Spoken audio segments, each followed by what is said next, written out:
So hello everyone, once again you're all very welcome to Entrance Investigation.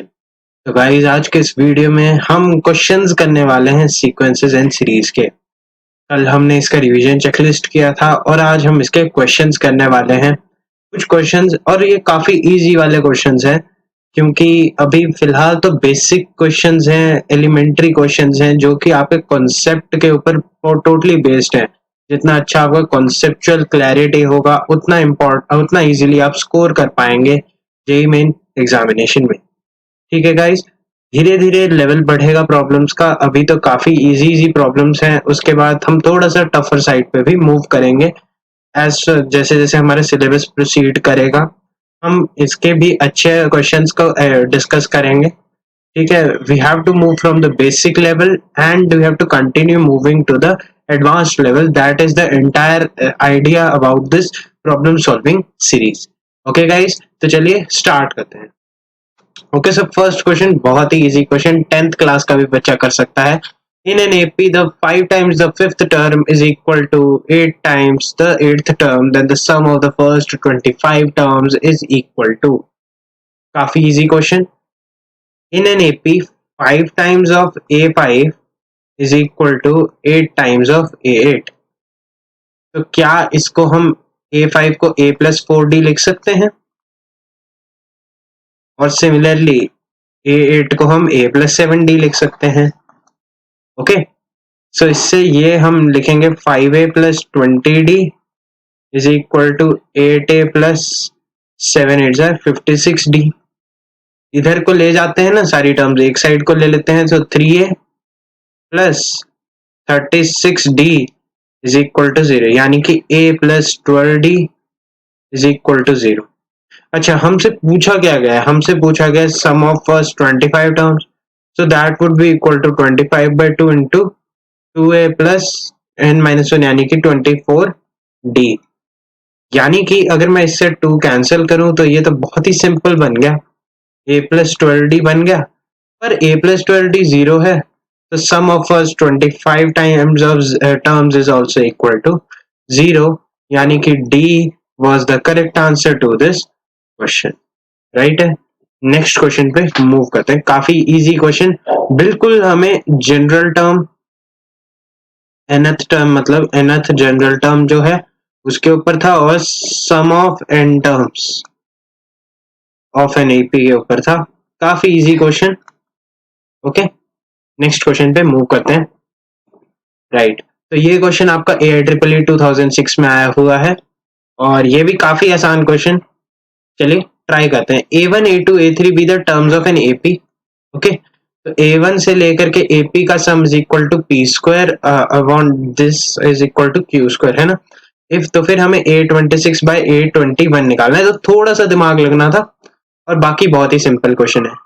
देखिए ये क्या है, ये फर्स्ट P टर्म्स का सम है किसी AP का। तो क्या मैं इसे लिख सकता हूँ P/2 into first term plus last term upon Q/2 into first term plus last term. Okay, तो ये बन जाएगा P square upon Q square. 2 से 2 कैंसिल, P से P कैंसिल और Q से Q कैंसिल। तो हम लिख सकते हैं QA plus Q times of AP को मैं लिख सकता हूँ A+P-1 times D is equal to P times of A1 plus, मतलब A1 A ही है ना, A1 लिख लो, इसे A1 लिख लीजिए, इधर भी A1 लिख लीजिए, इसे ये A1 एज इट इज रहेगा और यहाँ पर P times of A1 plus Q-1 times of D ऐसे आ जाएगा। तो अब हमें A और D में जैसे रिलेशन पता चलेगा, हम थोड़ा थोड़ा इसे सिंप्लीफाई कर लेंगे।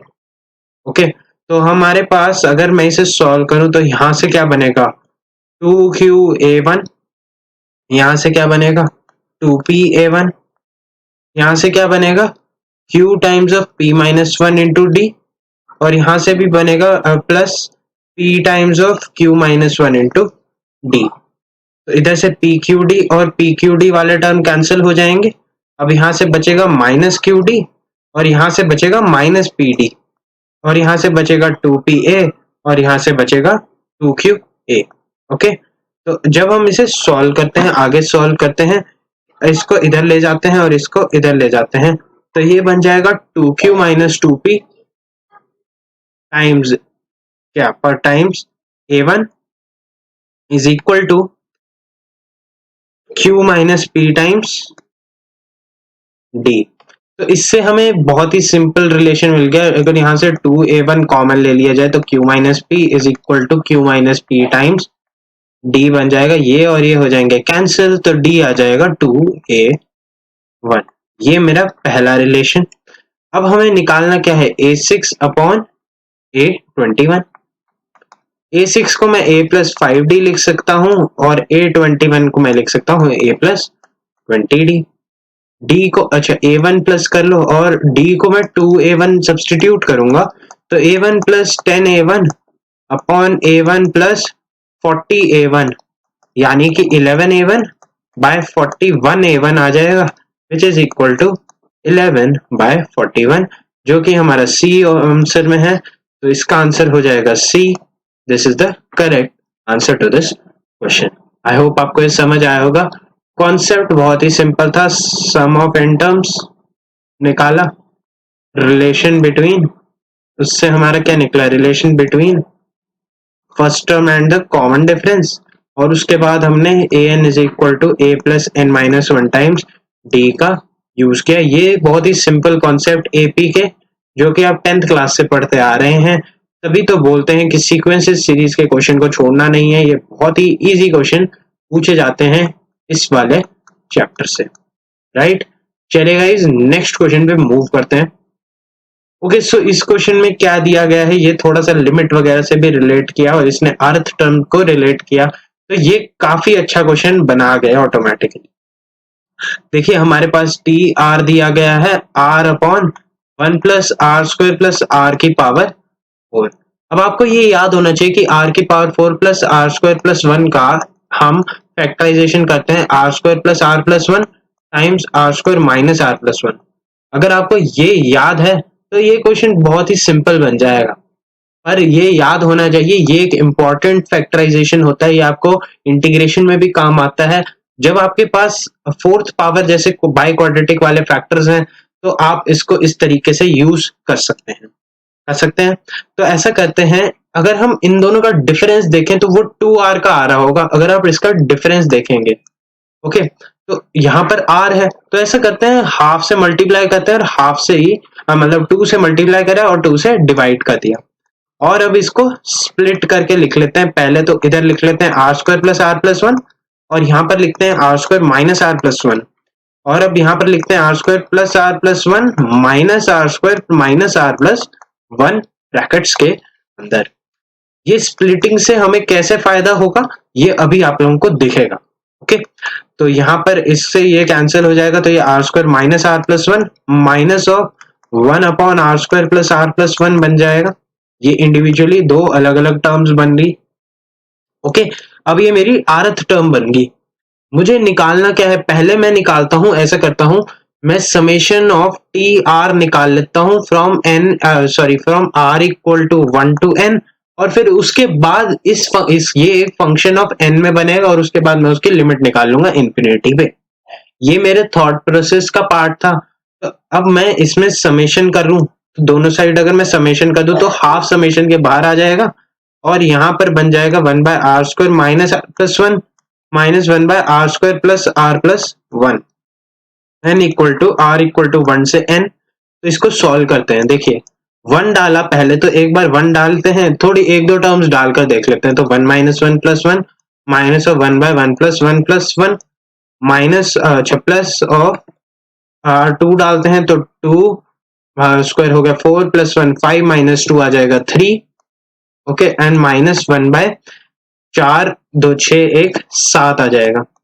ओके तो ऐसे यहाँ पर ये वाला और ये वाला टर्म कैंसिल हो रहा है और ये वाला टर्म बच रहा है। ऐसे ही चलता जाएगा प्रोसेस और nth टर्म तक जाएगा जैसे जैसे वहां पर आ जाएगा ये n square minus n plus 1 minus of 1 upon n square plus n plus 1। Okay ये ऐसे बन जाएगा। अब देखो आपका जो जनरल टर्म है, फर्स्ट टर्म को छोड़ दो, आपका जो पैटर्न बनेगा यहाँ पर एक बार एक और लिख लेते हैं, इसमें n3 डालते हैं, सो 3 माइनस 3 प्लस 1 9 प्लस 1 10 माइनस 3 आ जाएगा 1/7 यहाँ पर आ जाएगा, और यहाँ पर माइनस का 3 9 1 10 एंड 13 आ जाएगा, एंड सो ऑन, ये अब चलता जाएगा। आप देख सकते हैं कि यहाँ वाली जो फर्स्ट टर्म है वो पिछले वाले के लास्ट टर्म से कैंसिल हो रही है, तो यहाँ वाली जो फर्स्ट टर्म है वो पिछले वाले कहीं से कैंसिल हो रही होगी, तो ये भी कैंसिल होगा कहीं ना कहीं, तो इसीलिए हमारे पास जो फाइनल सिग्मा टी आर बन रहा है तो वो बन रहा है 1/1 minus 1/n² plus n plus 1, तो ये बन जाएगा half of n² plus n upon n² plus n plus 1, right है। आप इधर भी लिमिट इंफिनिटी की लगा सकते थे, इधर लगा देते तो ये वाला जीरो को अप्रोच कर जाता, तो आंसर वैसे हाफ आता है, बट चलिए ऐसा नहीं करते हैं, इधर लिमिट लगाते हैं, limit n tending to infinity applying limit both side, ये हमारा रिक्वायर्ड आंसर है। तो ये ऑब्वियस सी बात है, अगर मैं n² कॉमन लूं तो यहाँ पर 1/n होगा, n² कॉमन लिया ना, ऐसा करो n² कॉमन ऐसे दिखा देते हैं आपको, यहाँ पर भी n², तो 1 प्लस 1/n प्लस 1/n² ऐसे बन जाएगा। अच्छा, अगर n टेंड टू इंफिनिटी है तो 1/n टेंड्स टू 0 और 1/n² ऑल्सो टेंड्स टू 0 आ जाएगा, तो ये वाली चीजें 0 को जा रही हैं, तो ये कैंसिल आउट हो जाएंगी, n² से n² कैंसिल हो जाएगा, क्योंकि ये टेंडिंग वाली केस है तो ये है तो फाइनाइट ही, तो इसीलिए हम कैंसिल कर सकते हैं, तो ये 1/2 1/1 बन जाएगा, that is equal to half, तो हाफ हमारा आंसर होता है। अभी आप लोगों ने वैसे शायद लिमिट नहीं भी पढ़ा होगा कईयों ने, तो पढ़ा वैसे तो आता ही होगा लिमिट सॉल्व करना, 11th 12th में सिखा दिया जाता है इनफाइनाइट लिमिट को सॉल्व करना, तो ये इस तरीके से होना था, आंसर हाफ आ जाएगा, यानी कि ए ऑप्शन मेरा करेक्ट आंसर है इस क्वेश्चन का। काफी ठीक ठाक क्वेश्चन था। फैक्टराइजेशन बहुत इंपॉर्टेंट है, ये फैक्टराइजेशन याद रखना काफी इंपॉर्टेंट है, और उसके बाद ये फैक्टराइजेशन को अप्लाई कैसे करना है और अपनी टर्म को कैसे लिखना है सच दैट वो एक रिकरिंग सीरीज बने जो कैंसिल आउट हो, इसको शायद टेलीस्कोपिंग सीरीज टाइप की सिचुएशन बोलते हैं, और ये ऐसा कुछ बने, फिर उसके बाद फंक्शन ऑफ n मिल जाए, उसके बाद हमने उसकी लिमिट लगा दी, लिमिट लगाने के बाद सॉल्व करके आंसर आ जाए। काफी अच्छा क्वेश्चन और जेईई मेन लेवल का क्वेश्चन।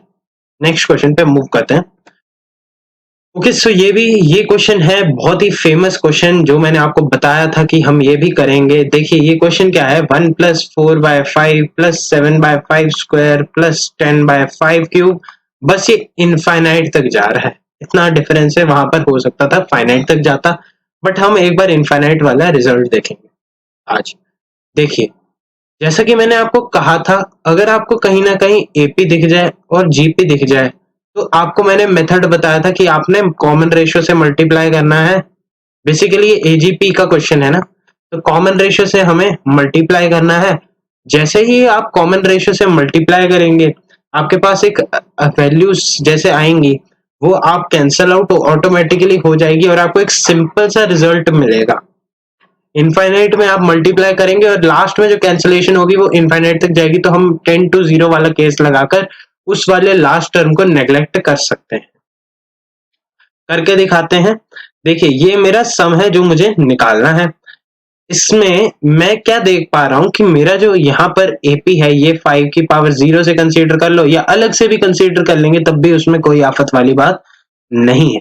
देखिए यहाँ से 1 से एपी अगर हम कंसीडर कर लेते हैं, 1 से एपी कंसीडर करना हमारे लिए थोड़ा सा बेनिफिशियल होगा क्योंकि टाइम कम लगेगा। Okay, so 1 + 3 4 + 3 7 + 3 10 and so on. तो यहाँ पर जो कॉमन डिफरेंस है वो d = 3 है, और कॉमन रेशियो यहाँ पर 1/5 1/5 स्क्वायर 1/5 क्यूब, तो r = 1/5 है। अब किसी को अगर एजीपी का फॉर्मूला याद है और वो भी इनफाइनाइट एजीपी का, तो कोई दिक्कत वाली बात ही नहीं है, दैट इज वेरी गुड। मतलब फॉर्मूला याद है, इससे ज्यादा तो क्या ही चाहिए। बट मुझे लगता है कि फॉर्मूला याद करना थोड़ा सा टीडियस है इस केस में, तो इसीलिए मैं अवॉइड करता हूँ। I personally don't recommend learning this formula AGP का खासकर। You can learn many of more formulas, you can solve many और मोर क्वेश्चंस। ठीक है, तो ऐसा करते हैं 1/5 से मल्टीप्लाई कर लेते हैं और इसको एक एक टर्म आगे खिसका के लिखेंगे, तो ये आ जाएगा 1/5 plus 4/5 square plus 7/5 cube and so on, ऐसे चलता जाएगा इन्फिनिटी तक। इन्फिनिटी है तो वो ऑटोमेटिकली जीरो की तरफ अब जाने लग जाएगा और वो कैंसिल आउट होते रहेंगे ऑटोमेटिकली।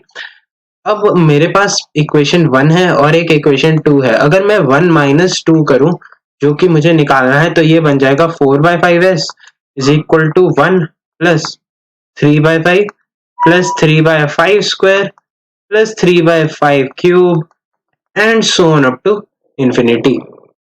अब आप देख सकते हैं 1 ऑटोमेटिकली एज इट इज रह गया, यहाँ पर 4/5s, यहाँ पे 1, और यहाँ पर मेरे पास जो एक जीपी बन गया, ये मेरा एक इनफाइनाइट जीपी है और इस इनफाइनाइट जीपी का कॉमन रेशियो है 1/5, फर्स्ट टर्म है 3/5। अब कॉमन रेशियो 1/5 है तो वो मॉड आर लेस देन 1 को सेटिस्फाई कर रहा है, तो इसका मतलब ना ही इन्फिनिटी आएगा ना ही माइनस इन्फिनिटी आएगा, ये दोनों केस अवॉइड हो गए। तो मॉड आर लेस देन 1 है, ये मॉड आर ग्रेटर देन 1 के लिए होते हैं।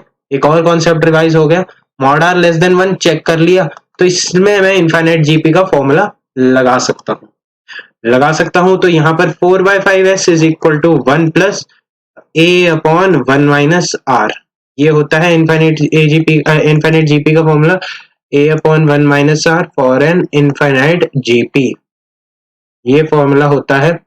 ओके, सो यहाँ पर 1 प्लस ए है हमारा 3/5 और 1 माइनस आर है हमारा 1/5, राइट। तो ये आ जाएगा 4/5s, तो 4/5s is equal to 1 plus 3/5 upon 4/5, 5 से 5 कैंसिल, तो ये आ जाएगा 7/4 इज इक्वल टू 4/5s, तो s आ जाता है 35/16, तो s आ जाता है 35/16, यानी कि मेरा इस क्वेश्चन का आंसर है डी। ओके, सो ये क्वेश्चन ऐसे होना था। एजीपी को सॉल्व करने का तरीका वापस से रिपीट करूंगा, काफी इंपॉर्टेंट है, पिछले साल बहुत सारे क्वेश्चन आए हुए हैं।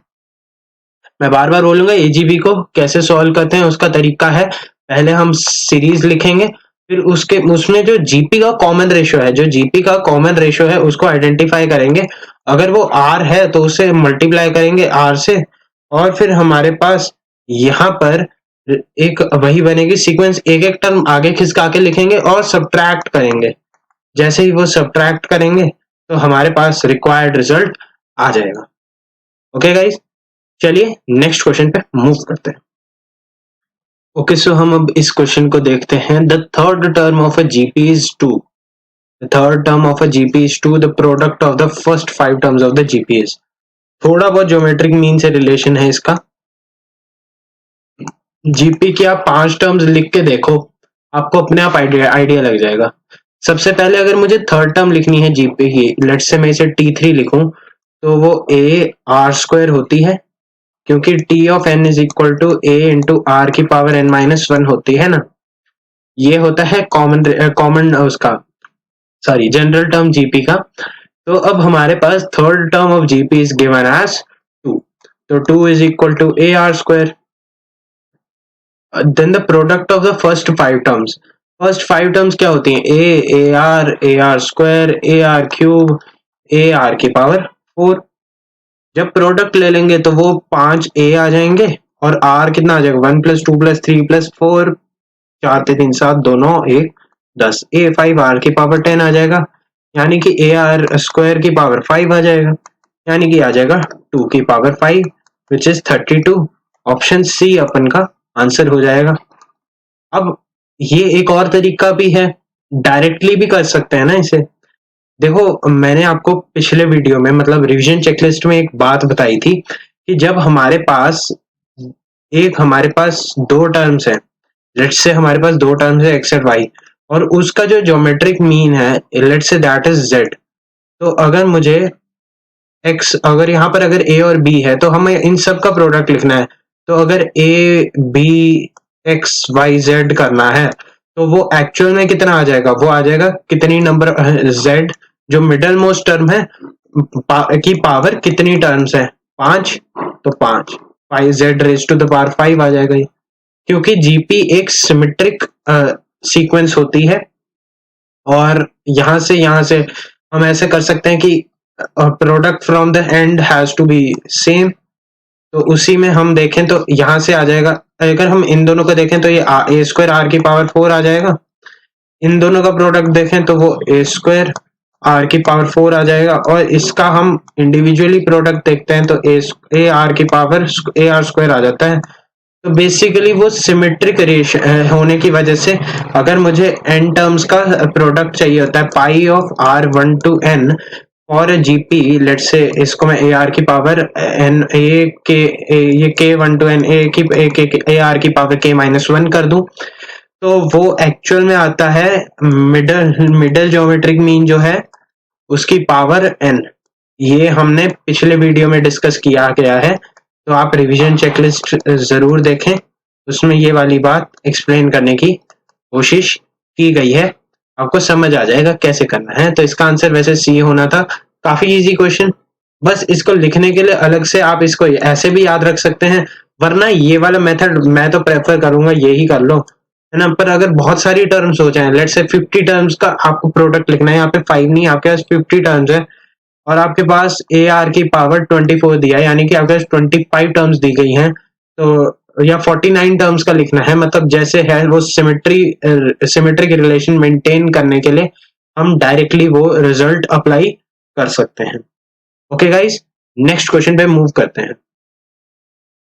ओके, सो द फर्स्ट, ये भी IIT-JEE 2001 में आया था, स्क्रीनिंग में क्वेश्चन आया हुआ है। If the sum of the first two n terms of the AP is 2, 5, 8 and so on, इसका sum of first two n terms is equal to the sum of first n terms of this AP, that is 57, 59 and 61 and so on. I have to calculate the value of n. बहुत ही easy question है, easy है ना। देखो क्या करना है, कुछ भी नहीं करना, इसमें बस फॉर्मूला लगाना है एस एन का।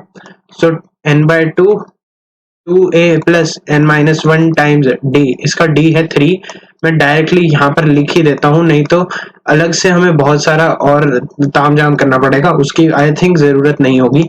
n/2 यहाँ पर आ जाएगा 2a प्लस n-1 टाइम्स, अच्छा यहाँ पर 2n टर्म्स है, ये 2n-1 हो जानी थी ना गड़बड़, और d कितना है इसका 2, 2 से 2 कैंसिल, यहाँ से 2 से 2 कैंसिल, n से n कैंसिल, तो ये बन जाएगा 56 प्लस n बन जाएगा इस साइड, और ये बन जाएगा 4 प्लस 6n माइनस 3, यानी कि 6n plus 1 is equal to 56 plus n, 5n आ जाएगा 55, n आ जाएगा वो 11।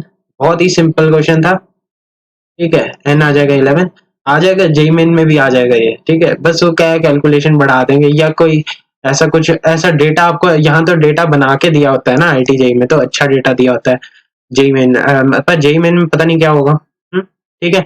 वही ये क्वेश्चन इसी टाइप का आएगा, मतलब कॉन्सेप्ट यही रहेगा। कैलकुलेशन आपसे, मतलब ऐसा है, अगर इजी क्वेश्चन आएगा तो कैलकुलेशन करके आपका टाइम वेस्ट करने की कोशिश की जाती है, ये मतलब मेरा पर्सनली ऑब्जर्वेशन था कि क्वेश्चन अगर इजी हो तो टाइम आपका किल करेगा वो, है ना। तो आपको क्या करना है, अपनी स्पीड, ये क्वेश्चन होते हैं जो स्पीड बेस्ड होते हैं, ठीक है। जैसे ये क्वेश्चन था, ये बहुत फटाफट करना था, मैंने ही जितना टाइम लगाया, आप उतना टाइम अगर पेपर में लगाओगे तो उसका फायदा नहीं होगा। आपको ये बहुत ही फास्ट करना है, ये प्रोसेस अगर आप फास्ट करोगे और आपकी कैलकुलेशन अच्छी है, ये कैलकुलेशन प्रैक्टिस करना बहुत इंपॉर्टेंट होता है ना। मैं पर्सनली, मतलब मैं रिकमेंड करूंगा कि आपको, जैसे आप पेपर में करते हैं ना, आप सारे क्वेश्चन को वैसे ही करें, अच्छे से कैलकुलेशन प्रैक्टिस करके जाएं, क्योंकि उस दिन ऐसा होता है प्रेशर में कैलकुलेशंस गलत होती रहती हैं और उसकी वजह से हम बहुत सारे मार्क्स लूज कर सकते हैं। जहां पर आपको +4 श्योर शॉट होता है, वहां पर आप -1 लेके -5 का नेट आउटपुट लेके आते हैं, जिसकी वजह से आपका गलत हो जाता है और आपकी रैंक बहुत पीछे जा सकती है। इन सब चीजों का ध्यान रखें। मैं बता रहा हूँ, जनवरी का पेपर बहुत ईजी आता है और अप्रैल में रिलेटिवली थोड़ा सा टफ हो जाता है, पर मतलब वैसे बेसिकली टफ नहीं होता, पर लोगों की प्रिपरेशन, क्योंकि this is a relative examination, तो समझ सकते हैं आप लोग। तो अगर ऐसा क्वेश्चन आए तो इसको तो डेड शॉट किल करना है आपको, है ना। पट से हेडशॉट वाला जो सीन होता है, पता नहीं अब होता ही नहीं, पर है ना, समझ रहे हो ना। चलो आगे बढ़ते हैं। नेक्स्ट है the sum of integer from 1 to 100 that are divisible by 2 और 5। ये भी मतलब एनसीईआरटी टाइप का ही क्वेश्चन है, आज मैंने बहुत इजी क्वेश्चंस लिए हैं, जस्ट बिकॉज तुम्हारा कॉन्फिडेंस भी तो अच्छा होना चाहिए ना, पेपर देने जाना है तुमने। मैंने एजीपी का कॉन्सेप्ट बताना था, बाकी तो पता ही है, इजी क्वेश्चंस तो आते हैं जेईई मेन में, मैंने आपको बार बार बताया है। ये 100 तक जाएगा, हाफ को डिविजिबल बाय 2 और डिविजिबल बाय 5 देखना है। तो इसमें क्या होता है, इसमें आप सेट थ्योरी से इसे अप्रोच करें। पहले तो आपने देखना है सेट थ्योरी से कि हमें नंबर्स कैसे कैसे बनाने हैं। देखिए, अब जो नंबर 2 से डिविजिबल है और वो नंबर 5 से डिविजिबल है, तो दोनों का सम वो एक्चुअल में 10 से डिविजिबल हो सकता है। मतलब जो 2 से भी डिविजिबल है और जो 5 से भी डिविजिबल है वो 10 से तो डिविजिबल होगा ही। तो बेसिकली कहने की क्या बात है, इसको एक सेट की तरह अज्यूम करो। लेट्स से कुछ नंबर्स हैं जो 2 से डिविजिबल हैं और कुछ नंबर्स हैं जो 5 से डिविजिबल हैं। जो 2 से भी और 5 से भी वो क्या होंगे, ये होंगे 10 से डिविजिबल। तो अब मुझे निकालना है इन सब का सम। तो मतलब सम निकालना है तो ऐसा है कि कोई किसी की भी 2 बार काउंटिंग नहीं होनी चाहिए। तो जैसा कि हम सेट थ्योरी में करते हैं कि हम पहले एक के पूरे एलिमेंट्स देखते हैं, फिर हम दूसरे के पूरे एलिमेंट्स देखते हैं, माइनस कितने कॉमन एलिमेंट आए वो हमें हटाना होता है। बस वैसे ही करना है इसे भी अप्रोच, ठीक है। यही कहते हैं ना, जब हम एन ए यूनियन बी लिखते हैं तो हम लिखते हैं n a plus n b, फिर हम देखते हैं कि ये 2 बार लिखा गया तो minus n of a intersection b, ये करते हैं। बस इसको भी उसी तरह अप्रोच करना है कि हमारे 2 से भी डिविजिबल है, 5 से भी डिविजिबल है, बस 10 से 2 बार हो गया डिविजिबल तो एक बारी के लिए हटा देंगे। तो बेसिकली मैं इसे S2 से डिनोट कर रहा हूँ और इसे S5 से डिनोट कर रहा हूँ, माइनस S10। अब इसकी कैलकुलेशन तो बहुत सिंपल है। सबसे पहली बात, S2 में हमें सीरीज कौन सी है जिसका सम देखना है, तो वो है 2 4 6 अप टू 100। नेक्स्ट है इसका सम, फिर प्लस इसका सम 5 10 15 से लेकर के 100, माइनस 10 20 30 से लेकर के 100। इस तरीके से इसे सॉल्व करना है। तो सबसे पहले हमें ए और L, last first term last term पता है। नंबर ऑफ टर्म्स निकालने के लिए हम लिख सकते हैं 100 is equal to 2 plus n minus 1 times, common difference तो 2 ही है, कैंसिल कैंसिल, और यहाँ पर ये बच जाएगा, आई थिंक 50 बच जाएगा। तो नंबर ऑफ टर्म्स इधर से 50 आ जाएंगी, 1 और 1 यहाँ का कैंसिल हो जाएगा और एन आ जाएगा 50। ओके, सो इस वाले में एन 50 आ जाएगा। ओके, फिर ये मैं मिटा देता हूँ यहाँ से, क्योंकि यहाँ पर हम कैलकुलेशंस करेंगे अब अपनी। ओके राइट, यहाँ से नंबर ऑफ टर्म्स 50 आ गई। अब 5 वाले के लिए देखते हैं तो कैलकुलेशन कहाँ की जाए, कहाँ की जाए कैलकुलेशन। ऐसा करते हैं, अगली शीट पे कर लेते हैं। 5 10 15 वाले जो हैं वो 100 तक जा रहा है, तो वो आ जाएगा 100 is equal to 5 plus n minus 1 times 5। 5 common ले लिया, यहाँ 1 बच गया, यहाँ पर बच गया 20, तो n का वैल्यू आ जाएगा 20। तो इसके n का वैल्यू आ जाएगा 20। और 10 वाले के लिए भी हम कैलकुलेट कर सकते हैं, 10 20 30 सो ऑन अप टू 100। तो ये आ जाएगा 100 is equal to 10 plus n minus 1 times 10।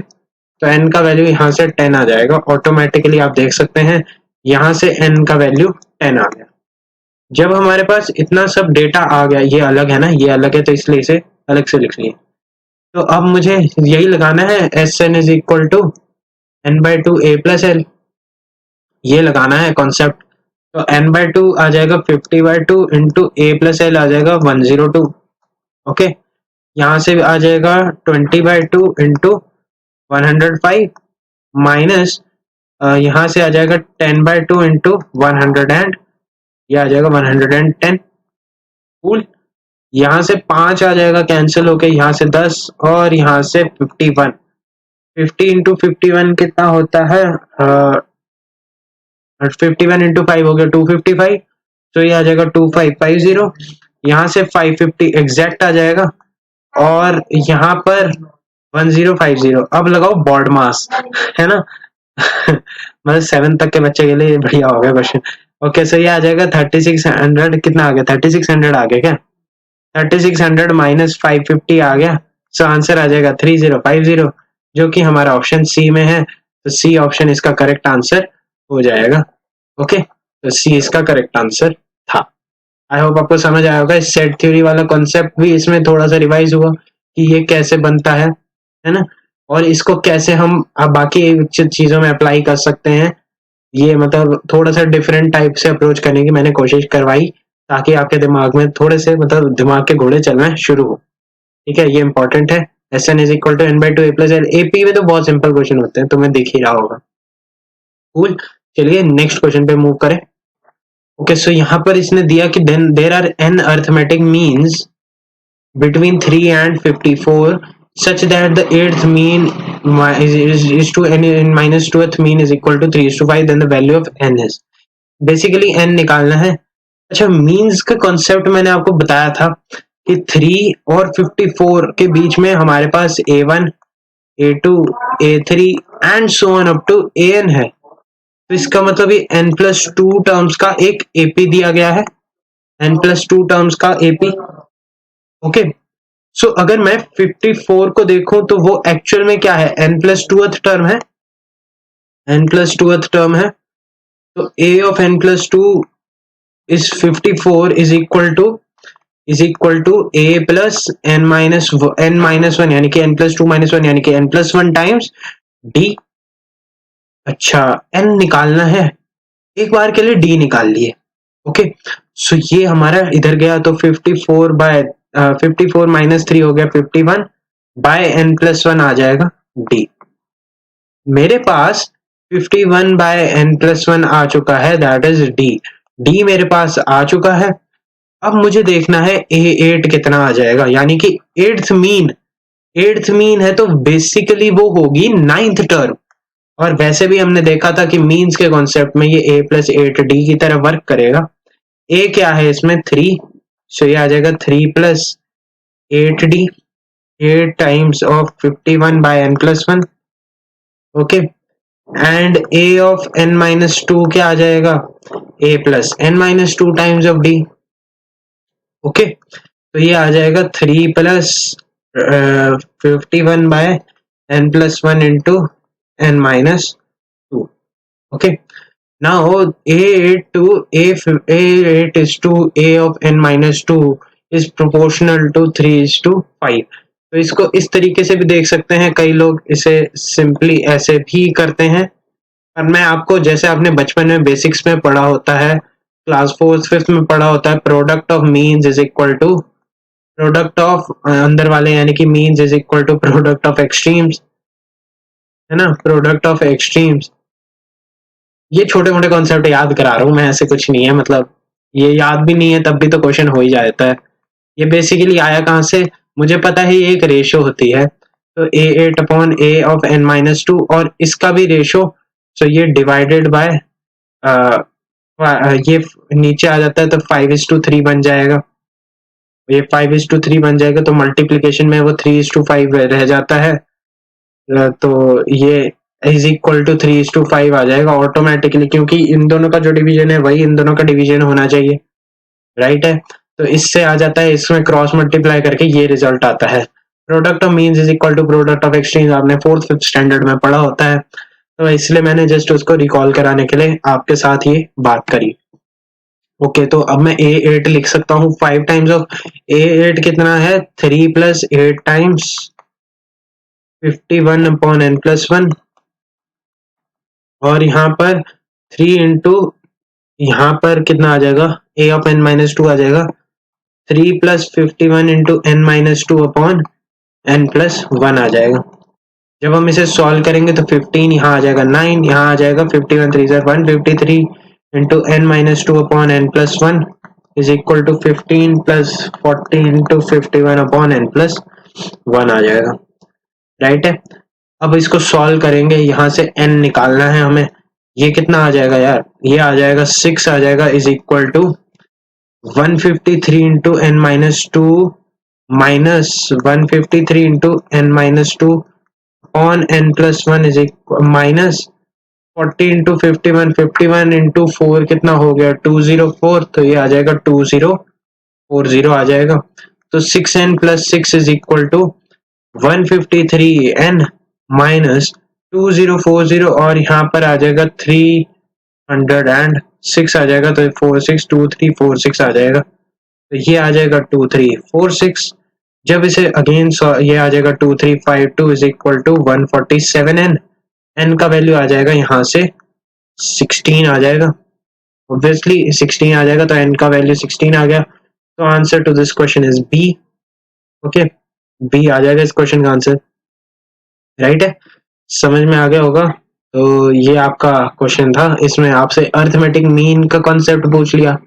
Basically बहुत इजी क्वेश्चन आते हैं, क्योंकि तो मीन जैसे क्वेश्चन में कई लोगों को बहुत दिक्कत होती है। मुझे तो बहुत सिंपल लगता है, क्योंकि हमें बस एपी तो कंसीडर करनी है। कई लोगों से मीन इंसर्शन में बहुत कंफ्यूजन होता है। मैं तुम्हें तरीके बता दिए हैं, रिवीजन चेकलिस्ट देख लेना, तुमसे क्वेश्चन बन जाएंगे, राइट।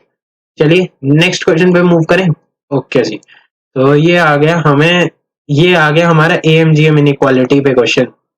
एएमजीएम इनइक्वालिटी में मैक्सिमम वैल्यू निकालने का तरीका बताना है। इसमें देखिए a प्लस बी प्लस सी अगर 1 है, ये हमारे पास दिया गया है, मुझे निकालना है 1 minus a times 1 minus b times 1 minus c.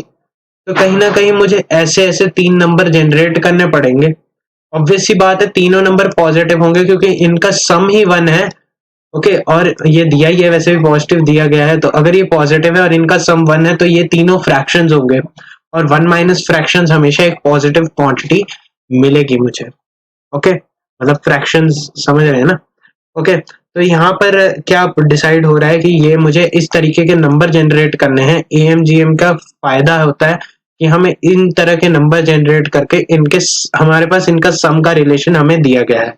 तो ऐसा करते हैं, एक बार इन तीनों का सम लिखते हैं, 1 minus a plus 1 minus b plus 1 minus c, क्योंकि हम अर्थमेटिक मीन और ज्योमेट्रिक मीन को रिलेट करें। यहाँ पर प्रोडक्ट में है, तो कहीं ना कहीं ज्योमेट्रिक मीन का कॉन्सेप्ट है, तो इधर हम अर्थमेटिक मीन का कॉन्सेप्ट सोचते हैं। तो 3 minus a plus B plus सी आ जाएगा, ए प्लस बी प्लस सी आ जाएगा, तो 3 माइनस 1 आ जाएगा, यानी कि वो आ जाएगा 2।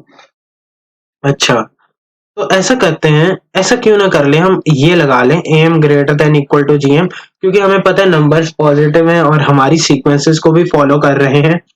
तो हमारे पास जो नंबर्स, इन 3 नंबर्स में अगर मैं एम जीएम इनइक्वालिटी का यूज करूं, तो वो आ जाएगा 1 minus a times 1 minus b times 1 minus c, और इसकी पावर अगर 1/3 होती है ना, इन तीनों का ज्योमेट्रिक मीन देखेंगे तो वो ये आता है।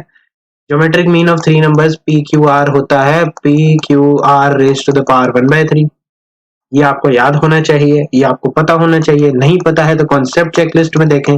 और इन तीनों का अर्थमेटिक मीन क्या होता है, sum of all observation divided by number of observation. जिस तरीके से हम अर्थमेटिक मैथ्स में लगाते हैं, जस्ट वैसे ही कर लिया। ये वाला हमने निकाला ही था, 2 आ जाएगा, तो ये आ जाएगा 1 minus a times 1 minus b times 1 minus c whole raise to the power 1/3।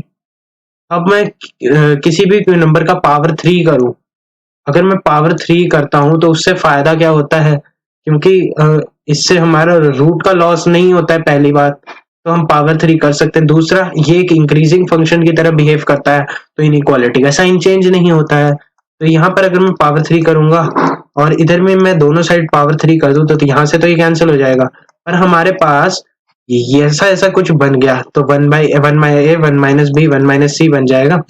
तो ये आ जाएगा, इसका पावर 3 आ जाएगा 8/27 is greater than equal to, ये लेट्स से k मान लेते हैं रिक्वायर्ड ऑब्जर्वेशन, तो k इज लेस देन और इक्वल टू 8/27 आ गया। तो इसका मतलब क्या है, k का मैक्सिमम वैल्यू कितना होगा, 8/27, तो मैक्सिमम वैल्यू पूछा था, तो वो 8/27 हमारे पास आ गया। ओके, ये हमारे पास रिजल्ट आया। कैसे निकाला, एएमजीएम इनइक्वालिटी का यूज करके। ये बहुत हेल्पफुल होती है ये आपके लिए। मैं आपको ये रियलाइज कराऊंगा, जब हम एओडी पढ़ेंगे ना, तो डेरिवेटिव से मैक्सिमम मिनिमा निकालने में बहुत कई बार टाइम जाता है, तो उसमें हम एएमजीएम निकाल सकते हैं, साइन की power 4 theta cos square theta, ऐसे ऐसे जो रिजल्ट्स होते हैं इनका एएमजीएम से हम निकाल सकते हैं, इनका हम डेरिवेटिव से निकाल सकते हैं। बहुत तरीके होते हैं मैक्सिमम मिनिमा निकालने के लिए, ठीक है, सब सिखाया जाएगा। बस पेशेंस रखनी है और जुड़े रहना है एंट्रेंस इन्वेस्टिगेशन के साथ। ओके, चलिए नेक्स्ट क्वेश्चन पे मूव करें। ओके, सो यहाँ पर हमारे पास ये क्वेश्चन है कि let 2 numbers have an arithmetic mean of 9, arithmetic mean be 9। हम लेट से 2 नंबर ले लेते हैं अल्फा एंड बीटा, तो उनका अर्थमेटिक मीन है अल्फा प्लस बीटा बाय 2 है 9, और ज्योमेट्रिक मीन है अल्फा बीटा का रूट दैट इज 4, यानी कि अल्फा बीटा का वैल्यू आ जाएगा 16। Then these two numbers are roots. अरे ये तो बहुत बढ़िया हो गया। हम अल्फा बीटा इसलिए लिया था मैंने क्योंकि मुझे रूट से let the roots be alpha beta, तो सम ऑफ रूट्स बाय 2 आ जाएगा 9, यानी कि सम ऑफ रूट्स आ गया 18। अच्छा, और प्रोडक्ट ऑफ रूट्स आ गया 16, तो x square minus S x plus P लगाना है। तो ये तो बस ऐसे मतलब वही है, मतलब समझ लो कैसा क्वेश्चन था ये। Is equal to 0, D option. अब ये भी नहीं हो रहा है तो रिवाइज करो यार, अच्छे से प्रैक्टिस करो। ओके, सो आज के लिए इतना ही, मिलते हैं नेक्स्ट टर्न पे। Until then bye bye. Like share subscribe जरूर कर देना, और अपने दोस्तों को भी एंट्रेंस इन्वेस्टिगेशन के बारे में बताना।